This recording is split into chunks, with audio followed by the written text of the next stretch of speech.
Hello সবাইকে।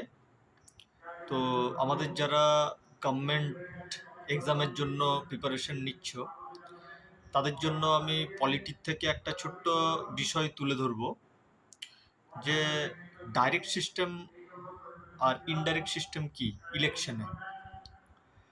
তো direct system হচ্ছে যেটা জনগণ নিজে বুথে গিয়ে ভোট দেয় এবং নিজেদের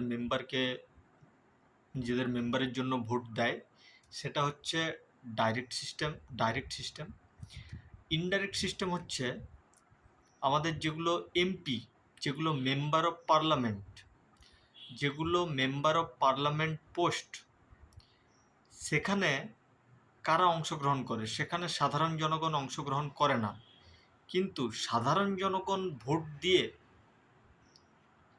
যে এমএলএগুলো বানায়, member of legislative assembly,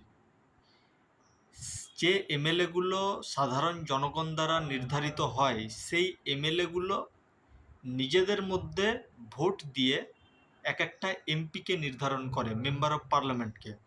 so এটা ডাইরেক্ট জনগণ থেকে যাচ্ছে না, মাঝে এমএলএগুলো আসছে, সেজন্য এটা ইনডাইরেক্ট ভোট। আর ওটা যেটা ডাইরেক্ট জনগণ দ্বারা ভোট দিয়ে এক একটা এমএলএ নির্ধারিত হচ্ছে, সেটা হচ্ছে আমাদের ডাইরেক্ট ভোট। Thank you.